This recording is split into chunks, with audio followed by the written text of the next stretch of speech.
morning, guys. I wanted to make a quick video for my kids that may not be in class with us during the week. That way you can kind of have a recap of the chapter and know what we've been talking about in class. Definitely use the PowerPoint as a resource when you study.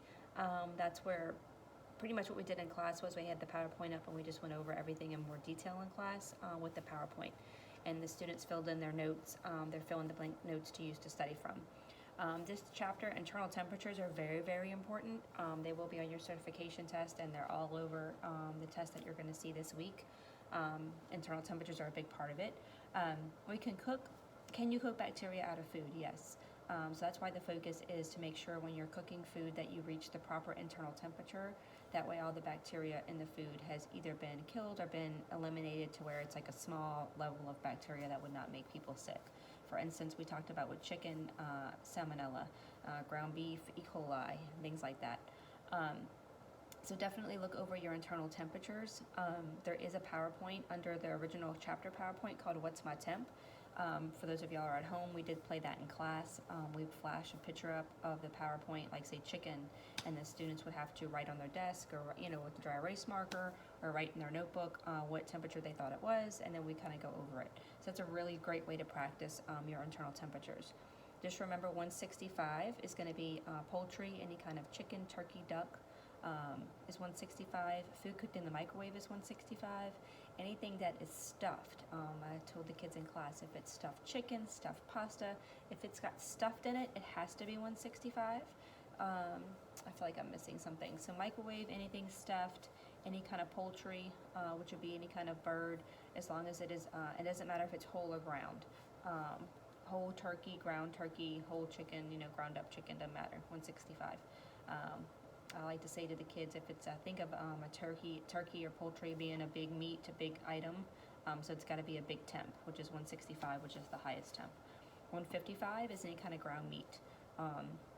Any kind of ground meat, any kind of brined ham, injected meat, like if you have like something that you're going to inject with some kind of flavoring or something, that's all 155. Ground up seafood is also 155. So anything that's ground, ground meat, ground beef specifically, ground beef, ground pork, ground seafood, and any kind of brined or injected meat. Also ostriches and emus. We talked about in class, ostriches and emus are birds. Yes. Do we typically go around eating them around in this area? Not that I know of. The kids in class said no, we wouldn't eat ostrich and emu. Some places they do serve that. You never know what the ServSafe certification test is going to throw at you. So if they throw in their ostriches and emu, it's 155.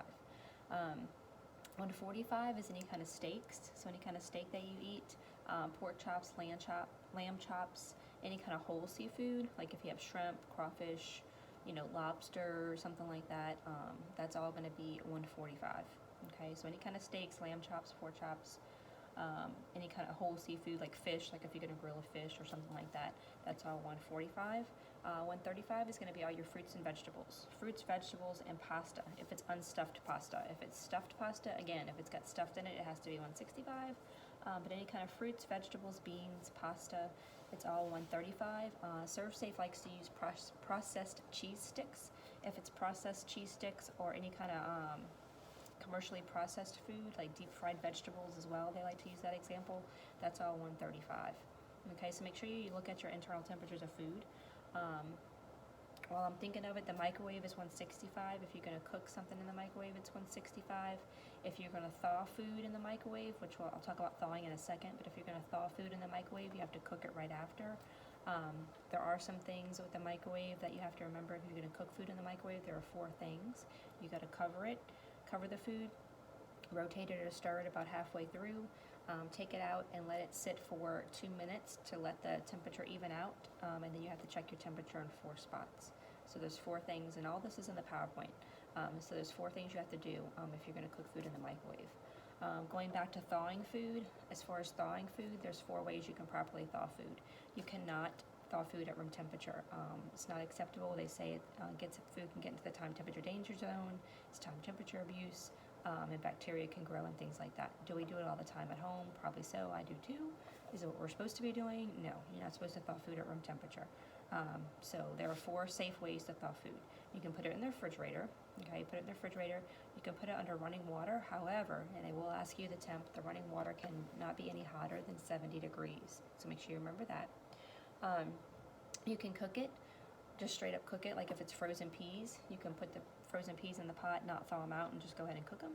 Or you can also put it in the microwave. If you're going to thaw food in the microwave, you have to cook it right after. The reason being, we said in class, if you put, say, chicken breasts in the microwave to thaw out, it just depends. They may already kind of start to cook, and you can't take it out the microwave after it's been thawed, and they kind of already start to cook, and then cook them later. You got to go ahead and cook it once you thaw it in the microwave.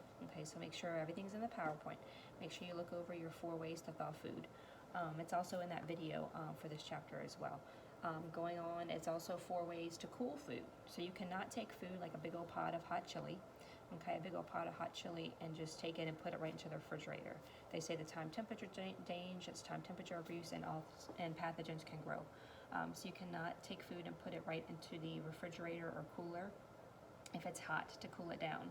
There are 4 ways to thaw food, and there are 4 ways to cool food. You can put food in an ice, what they call ice water bath. So, and I like to think of, when I'm thinking of food, I'll always think of soup. If you got like a big thing of soup, if you look in the PowerPoint, it'll show you they've got like ice all around it. So it's like an ice bath. So you can put it right there in an ice bath. You can use ice as an ingredient. So if it's soup or something like that, you can put a couple of cubes of ice in it to cool it down. Just watch it because you don't want to water down your food. So you can do an ice bath. Ice is an ingredient. You can put it in a blast chiller. And I told the kids, it has to say blast chiller, not a cooler, not a freezer, not a refrigerator. If you're going to cool food, it's got to specifically say blast chiller. It's a special type of chiller that can cool food quickly, or food won't get in the time temperature danger zone. Okay, so ice is an ingredient, ice bath, blast chiller. You can also use an ice paddle. And if you look at the picture in one of the PowerPoints, the ice paddle is basically this big blue clear thing with a screw on top lid. You unscrew it, you put a bunch of ice in there, and then it's a paddle, so it's filled with ice, and you stir whatever it is you're trying to cool. Usually it's like soup or something like that, gumbo, something liquid. Okay, so make sure you look over in your PowerPoint the 4 ways to cool food. As far as additives and stuff like that, you cannot add anything to food to make it look different. Food has to be presented in an honest way to the customer, in a way that will not mislead the customer. The only way you can use additives in food is if you get it approved by your regulatory authority. You know, the state or local regulatory authority, like your health department or something like that. If they say it's okay to add additives to food, then that's fine, but you cannot add your own additives. Basically what they were saying kind of is, if you have ground meat that's going to go bad, you cannot take food additives and add it to the ground meat to make, you know, maybe the ground meat's like brown, it's gone bad, and you just pump it full of red food coloring to make it look like it's fresh and serve it. You cannot do that. Naturally, that's illegal, it's dishonest, you can't. So you never add additives to food unless it's approved by the regulatory authority. As far as preparing food, you're only going to take out what you need. You can make sure you have a clean workstation, everything's washed, cleaned, and sanitized. And you're going to make sure that you only take out what you need. So if you're making a small amount of chicken salad sandwiches, you only need a small amount of chicken salad taken out. You're not going to take out the whole pan of chicken salad. That was real big in this chapter. Pasteurized eggs. There are different kinds of eggs. The eggs we buy at Rouse's and Balestras and things like that are unpasteurized eggs, which is okay for us because typically we're going to take them home and cook them, and you cook out all the pathogens or whatever in there is out. If you're serving a high-risk population, however, you have to serve pasteurized eggs. You can buy pasteurized eggs, they're just a little more expensive. Again, the eggs we get on the shelf that we buy every day are unpasteurized. But if you're going to serve high-risk populations, you got to serve them pasteurized eggs. Also, you're not going to serve them raw bean sprouts.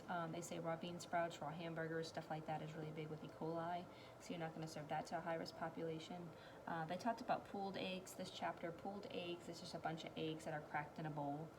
So maybe you're, getting ready to work at, I don't know, Waffle House or a breakfast place like IHOP or something, and you get ready to make a bunch of scrambled eggs. So you take a bunch of eggs and you crack them into a bowl, and you crack them in the bowl. Biggest thing with that is, if you're not going to cook them right away, to put them in the cooler at below 41. You can't leave your pooled eggs sitting out. If you're going to make different batches of eggs in that same bowl, make sure you're washing and rinsing or sanitizing your bowl in between batches of eggs. What else? Variances. What a variance is a document that's basically allowing you to I don't want to say bend the rules, but there's certain food code laws and rules that you have to abide by. And if you get a variance from your local regulatory authority, it basically says that it's approving you to do something and not abide by a certain code. Basically, if you're going to make your own juice, so maybe you're working at you run a coffee shop and you're like, you know what, I think I want to make my own juice. I want to make my own juice and I want to sell it to the public. You would need a variance for that. You'd have to apply to your local health department and state department, send in all kind of paperwork. This is what I plan to do, and they either approve you or not. If they do approve you, they would give you a variance, which is a piece of paper that you keep on file saying it's okay for you to, for example, make your own juice. So if you're going to make your own juice, process your own deer meat, smoke food. If you have like a display case with lobster in it, you got a display case with lobster and you're going to let your customer basically pick what lobster they want to eat out the display case, you have to have a variance. If you're going to cook food sous vide, we did watch that video in class. I'm going to throw it up on Google Classroom in a minute. Basically boiling your own, basically it's a vacuum sealed bag with water in it. And so instead of cooking the chicken, for example, I think they use chicken in the video, instead of cooking the chicken in the oven, in a pan, on a grill, it's like vacuum sealed, and it's basically, I like to call it boil in a bag. It's basically you're boiling, using hot water to cook the food, which is called sous vide. You would need a variance for that. If you're gonna like serve your own bean sprouts or something like that, you would need a variance. So just make sure you read over the PowerPoint about variances, but that's what that is. It's a piece of paper, basically saying it's okay for you to do certain things. Like I said, make sure you go over your internal temperatures. We talked about partially cooking food. If you have a roast, say you're like, I think I'm gonna partially, start cooking this roast today. I'm gonna finish cooking this roast tomorrow. You can only cook it for 60 minutes. So you put the roast in the oven. After it's been 60 minutes or an hour, you have to decide, I'm gonna finish cooking it. If I'm gonna finish cooking it, I gotta roll out and finish cooking it. If I'm not gonna finish cooking it today, at that 1 hour mark, you gotta pull it out and properly cool it and either refrigerate it or freeze it to cook, later on. So if you're gonna partially cook food, you can only cook it for an hour. If you're gonna properly cooling food, there's some things to remember with properly cooling food. There's the 4 ways, and then cooling food should only take you 6 hours. You've got a total of 6 hours. It cannot take you more than 6 hours. You've got to get it, so if you're cooling food, it's hot, right? So you've got a big old pan of hot chili. It's at 135, say, right? You got 2 hours to get it from 135 to 70, okay? And then you've got 4 hours to get it from 70 to 41, okay? So make sure you look over that. 6 hours altogether to cool food. You've got 2 hours to get it from 135 to 70. From 70 to 41 is 4 hours, no longer than 6 hours. If you do not get your food from 135 to 70 in those 2 hours, those initial 2 hours, if it doesn't happen, you got to restart the whole process over again. Okay. Let me see if there's anything I forgot. I have a pretty good memory, but you never know. Let's see. I'm just kind of looking through the PowerPoint to make sure you didn't forget anything. Again, internal temperatures are big. We practice those a lot in class, so just make sure if you're at home or even if you were in class with us, that's a big part of your test coming up. What else we got? Guys, I just want to make sure we covered everything. Cooking requirements. We did that. Children's menus. We talked about, a consumer advisory. Basically, if you've been to a restaurant that serves raw seafood before, like raw seafood, rare hamburgers, you've probably noticed at the bottom, it'll say, caution, consuming raw food, raw or undercooked food or shellfish or something like that may increase your risk to getting a foodborne illness. That's what a consumer advisory is. So if you plan on serving raw seafood or anything like that, raw seafood, hamburgers, whatever, you have to make sure you put that disclaimer. It's called a consumer advisory, basically warning your customer, hey, by serving raw shellfish, you may pose an increased risk of getting a foodborne illness. If you're reheating food, this is kind of on the last page of the PowerPoint. It says reheating food. If you're reheating TCS food that's going to be put like in a buffet line or a hot holding unit, it's 165, and you got to heat up to 165, and it can't take longer than 2 hours. Okay, so if you're reheating food, if you've already cooked some chili, the chili was cooked 2 days before, and you're getting ready to heat it up to put it on a buffet line or a hot holding unit, and you got to get it to 165 internal temp, and it cannot take longer than 2 hours to get it to 165. And then if you're going to serve food right away, if you're reheating food and it's going to be served right away, you don't have to heat it up to 165. Okay, I think that's pretty much it. Reconditioning is when you have food that is not been in the time temperature danger zone for longer than 2 hours, you can go heat it back up. So if I have a pan of enchiladas, I'm going around checking my temp, I stick the little thermometer in there, it's showing 120. It should be 135 or higher because it's a hot food. If it shows like say 120 for example, and I know that it has not been sitting at 120 for its temp for longer than 2 hours, I can bring it back in the kitchen, reheat it up, and then put it back on the stove. Okay, so that's what reconditioning is. Okay, so I hope this helps you guys that are at home. If you have any questions anytime, let me know. I hope to see you guys one day soon.